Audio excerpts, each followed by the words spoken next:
Benvidos, alumnos e alumnas de infantil. Os nenos de quinto de primaria vamos a contaros a historia dos Amaín. Esta tradición remontase á época dos nosos antepasados celtas, que les chegaron a dominar boa parte de Europa fai milleiros de anos, uns 3000 aproximadamente. Aínda hoxe son recoñecidos pola súa valentía e as súas hazañas.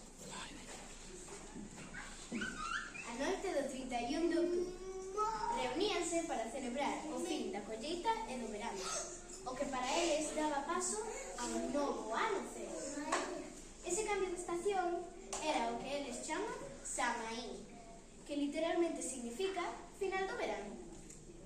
A vos, e que ocorría nese coñecido como Samaín? Tranquila, filla, non sexas impaciente, contámocho agora. Existía unha especie de porta, a porta do máis alá.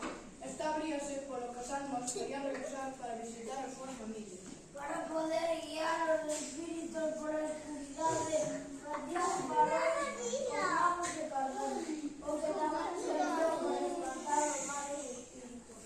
Ademais, portaban máscaras para conseguir que marchasen. Aboa, estes chamados espíritus son as persoas que moren, non é? Sí, niño, por desgracia, todas as persoas volvemos a saber.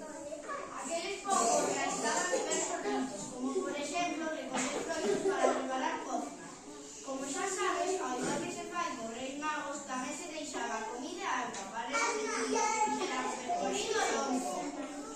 Algún espírito que tiña a súa forza, era unha fabra que traía posas pola ponte, que trataba de buscar unha recolleita como parecía.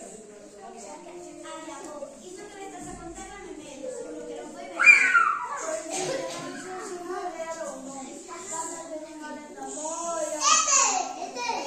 Escoita como remata esta historia. Coa chegada do Rei Saló, tamén se cría que viñan fríos, pero que a xente acendía as lareiras e compartía historias e comida alrededor dela. Daí, dicía a vista que probablemente se fixo máis do mundo.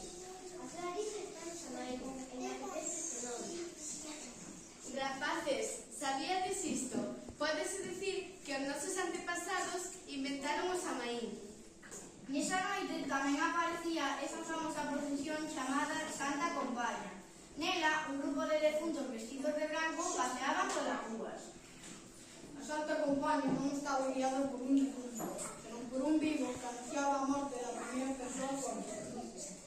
Por esa razón, a xente evitaba sair da casa nesa noite. Como podes ver, hai toda unha historia sobre os Samaín. Pois sí, avó, ten razón. Entón, eu, realmente, estou celebrar o Samaín. Non. Mira, niña, depende de decorar unha cabaza, tamén podes apañar unhas castañas. As escrias sempre a unha ano do purgatorio era liberado. A ver que nos ve visitar. Ai, avó, non me digas eso, por eso que me pido ir a escola todos os días antes de que ver un espíritu. Veña, Ana, que xa te explicar. Avó, ainda que me dá a boda de escola, estamos gustando. Nese momento, avós e netos continuaron compartindo tempo juntos. Desde ese intre, os rapaces sempre lle pedían que lle contasen máis historias porque deixar volar a imaginación. Que importante é escoitar os maiores e as súas lembranzas evitando así que se perdan. Así que